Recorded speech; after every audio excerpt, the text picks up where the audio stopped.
Here at AVAC Industries, we're working for a better tomorrow, a stronger tomorrow.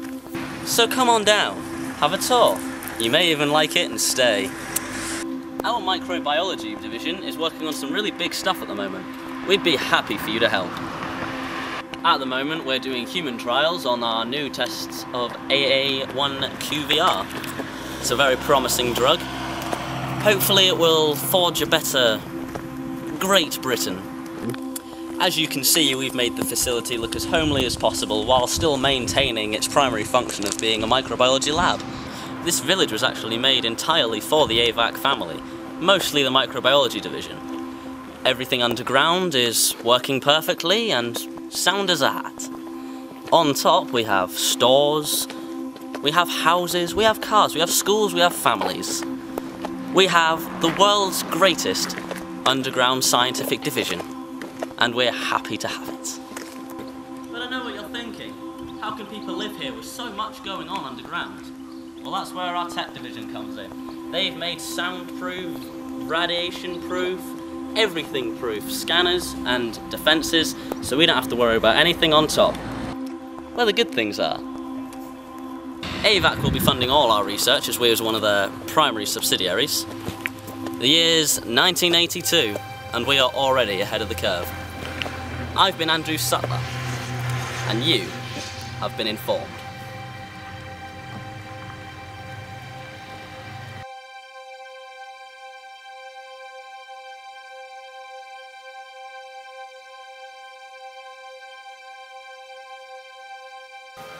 This has been the promotional video for AVAC Industries with Dr. Andrew Sutler.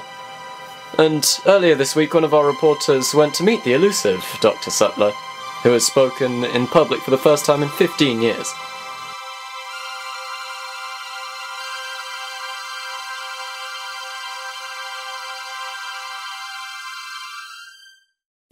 Good afternoon, we're joined today with Dr. Andrew Sutler. Started his research in 1982 with genetic engineering, but then disappears for 15 years. The year is now 1997, and the first question really on everybody's mind is, why the long wait? Well, it took me 10 years to perfect the strain, and it's taken 5 years to have all the tests done. Yeah. And it's just been that long till I can actually release it to the public, and we just did our first ever human trial. And how did that go? We're waiting for the actual results. It takes time for the process to take place. Okay, and would we have the same effect? I mean, the very first time we heard of this genetic engineering from you was back in 1982, where you had a press conference and you told the world how it would be changed in so many ways, but you left it all a secret. So why all of a sudden come back now and tell us that it's nearly perfected? I mean, is it perfected or is it not? I just need to adrenalise the strain to make it act faster, because at the moment it's a slow acting process. Okay. Our first subject is showing great promise. Okay, and okay, so let's go back a bit. What's AA6QVR? AA1QVR. AA1QVR. What is it? Deconstruct it for us. Well, AA1QVR enhances the brain functions to allow for better movement and stronger reflexes. The strain also allows for muscle capacity to be enhanced, making basically a world of superhumans, and if we have the smarter and stronger human race, then we'll be able to advance faster, and hopefully by around 2010, 2012, we will have a very strong workforce. Well, that leads me on to another question that was by one of the viewers. This was actually asked in 1982, but it was never fully answered. Okay. What are your plans for the future? I mean, let's say that your genetic strand does turn out to be right. Does everyone get this? Do certain people get this? I mean, how do you expect in 2012 the world's going to change? Well, 2012 is still just an estimate. Yeah. However, I plan to distribute it as soon as possible, as soon as the tests are done and as soon as the strain is adrenalised. And then hopefully people will go for it. And if they don't, then I'm hoping to get clinical trials done enough so that it will be a mandatory injection, such as polio shots and stuff. Yeah. what about the dangers and consequences? Now, there are no dangers so far. It but is let's a just perfect strain. let's just take into account that with every new strand of antivirus or such as genetic engineering, there is always consequences to look at. And if you said that there had to be one consequence, what would it be? This is where my strain is different. It is perfect. It only enhances the human form. Some would say that that's bad though. Some would say that we're not ready. It makes people great. It makes human being as a whole a better thing. And it will enhance the human race beyond belief.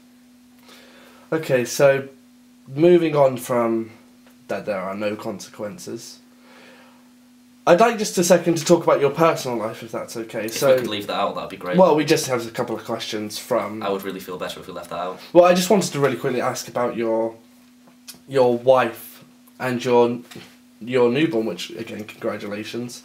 Can you please tell us what's gone on at home? I mean, this must have... We're not all... We're all... The wife and I have had a few problems, I'll admit that. Yeah. I prefer not to talk about this in the issue. I was brought here under the illusion that this would just be a talk about my work and my 15-year wait towards... Some would say that she has been formally set with the man who wears the hat, the contract killer, and what do you have to say to that? It's been in papers. There's even talks of a hidden affair. There's some talks of how she's being threatened and how you're being threatened, but no word has come from you or her. So, what we'd like to know is this story true? Set the record straight. This contract killer does not frighten me. I believe his motives to be lack and without essence. My wife I would not believe to have any affiliation with such a person, because he is a demon. And if you saw him today, if there was some words you could say to him about all these stories that have gone on, what would you say to him?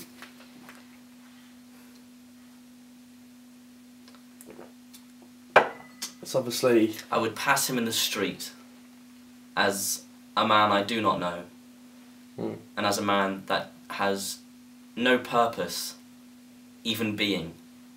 He disgusts me with his just general being. What about his... partner? Some say you're working with his partner and that is a big scam. Some say that his partner isn't his partner and he's actually working for you. And if that is true, not only is that breaking so many different laws of contracts but it's also suggesting that there's moles in different kinds of contracts. Are you insinuating that there's corporate espionage in my studies? I'm not insinuating anything. I'm just simply reading off what I have in front of me. I can assure you there is nothing illegal going on. What about David Hudson? Now, this David Hudson, for all the people who don't know, David Hudson is the man that has first had genetic engineering. We are still waiting on the results of this test. Some say that his brother is also involved with this. I cannot confirm nor deny anything to do with his family at this stage. We have proof of not only in newspapers but on news reports such as our network, other networks, that David Hudson's brother... Everything I've seen is speculation, and you cannot have proof. You can have evidence but no proof. Everything is speculation at this point. That leads me to my second point. Funding. How did this all start? We have an anonymous benefactor. An anonymous benefactor. Allows us... Is there any reason why they're anonymous? He does not want to be named. Okay. Okay, so rounding up this interview, by 2012, as an estimate, if we don't see a positive change, do you think it's going to lead to a negative change? I believe there can only be a positive change out of this. I mean, it's not like I'm changing the world through a dark abyss. Okay. Well, it's nice meeting you. We'll hope to see more of your research. And You will. It'll be a great change to humanity.